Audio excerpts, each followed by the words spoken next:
BMW E30 M40. Simak terus.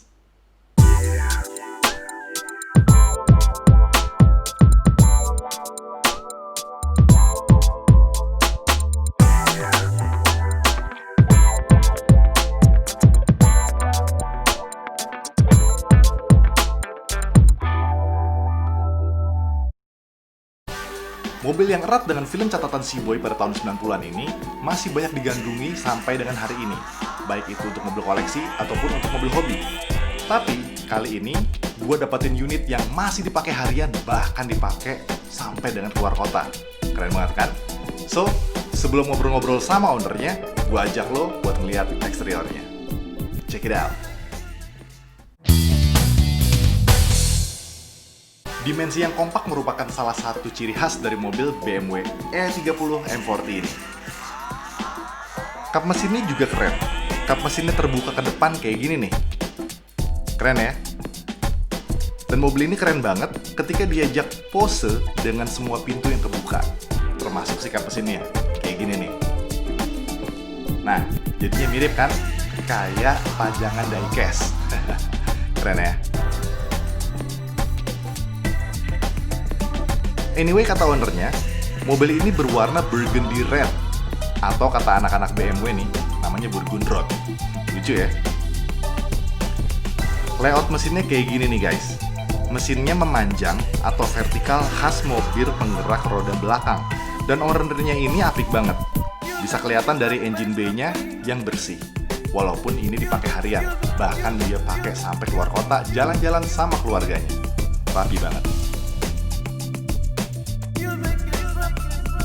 Ini selera sih, tapi menurut gua BMW E30 M40 ini kurang lengkap kalau nggak pakai ducktail di bagasinya. Jadi ngebuat bagian belakang ini kelihatan sporty, tapi tetap kalem gitu.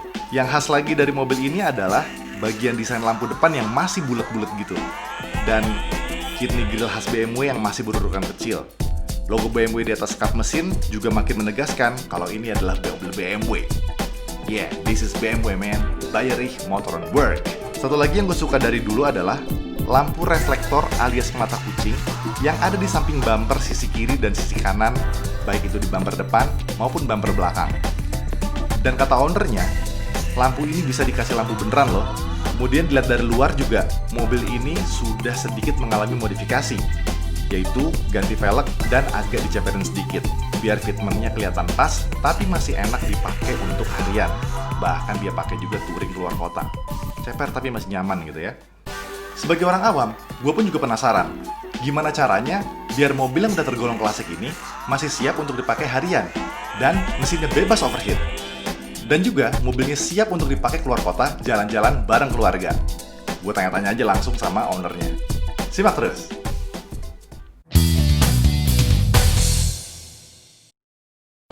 Kendra, apa kabar? Ya, alhamdulillah baik. Alhamdulillah baik ya. Men, tolong sebutin mobil lo ini BMW tahun berapa dan tipe apa?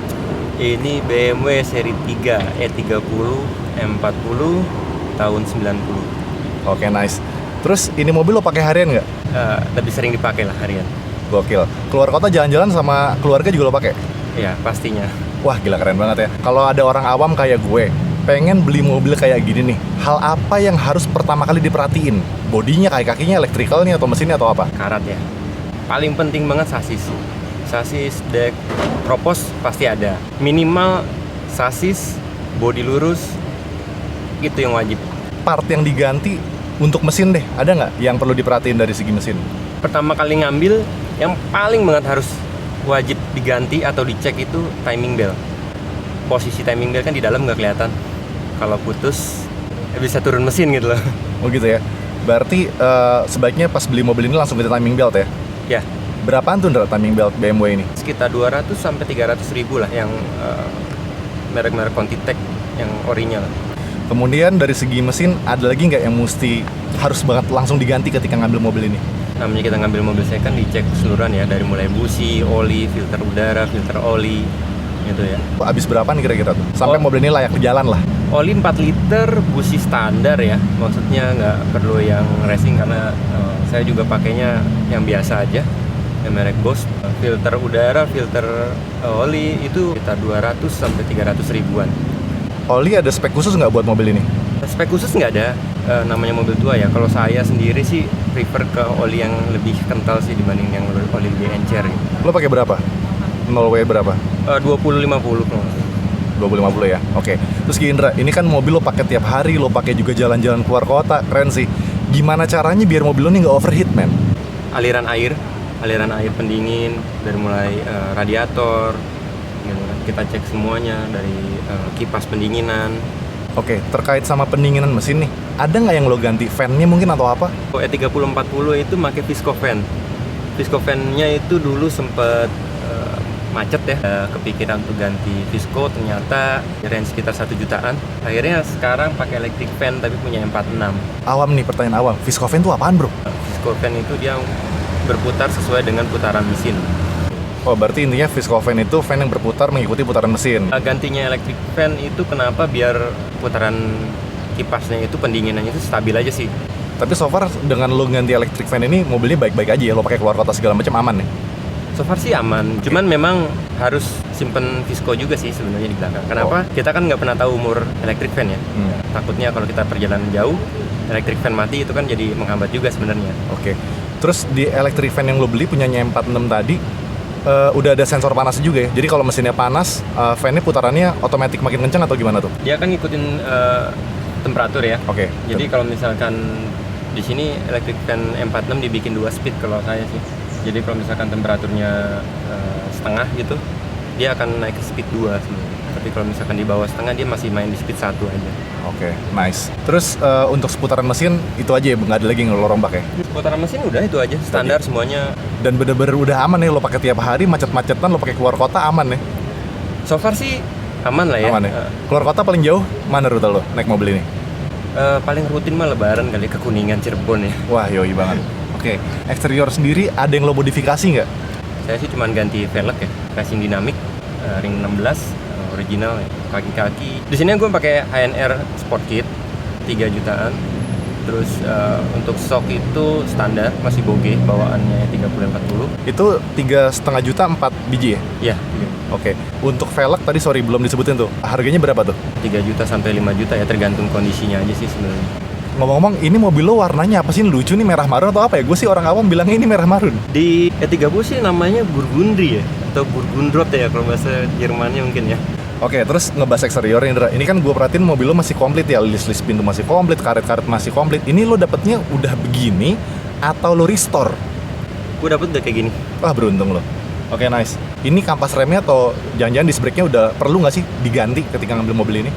Tergantung kondisi mobil ya. Saya sendiri sih cuma ganti kampas rem aja sih waktu ngambil itu 2 tahun, 3 tahun yang lalu ya. Karena saya juga baru megang ini sekitaran 2 tahunan. Oke, berapaan tuh ganti kampas rem? 500 sampai 1 juta lah untuk satu set. Satu set Bukan sepasang. sepasang ya, bukan depan belakang. Oke. Indra, mobil lo ini matic apa manual, bro? Manual. Overall, electrical untuk E30 ini bisa dibilang nggak rumit kata ownernya. Dan sebenarnya electrical E30 itu cuma ada di ECU-nya aja, atau ECU.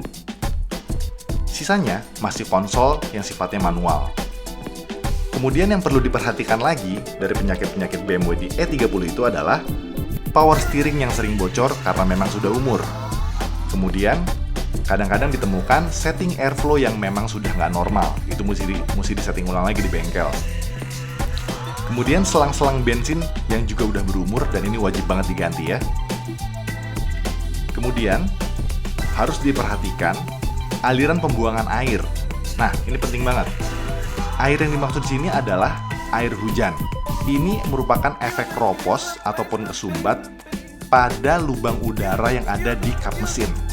Efeknya, jika sumbatan ini dibiarkan berlangsung ataupun kropos ini dibiarkan berlangsung begitu saja, air-air tadi bisa rembes ataupun bocor ke kabin bagian supir. Wah, ini bahaya banget nih, efeknya bisa kemana-mana. Jadi, itu tetap juga harus lo perhatikan ya, jika lo ingin beli mobil ini. Nah, itu tadi hasil ngobrol-ngobrol gue sama ownernya. Semoga bisa menjadi sedikit referensi buat lo, khususnya buat lo yang mau meminang mobil ini. Oke? Nah, sekarang gua ajak lo untuk lihat-lihat interiornya dan langsung test drive mobilnya. Signature fragrance loh, let's say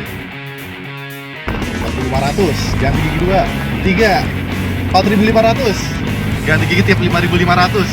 BMW, the ultimate driving machine. Lengkapnya di part 2 ya. Simak terus. Cut.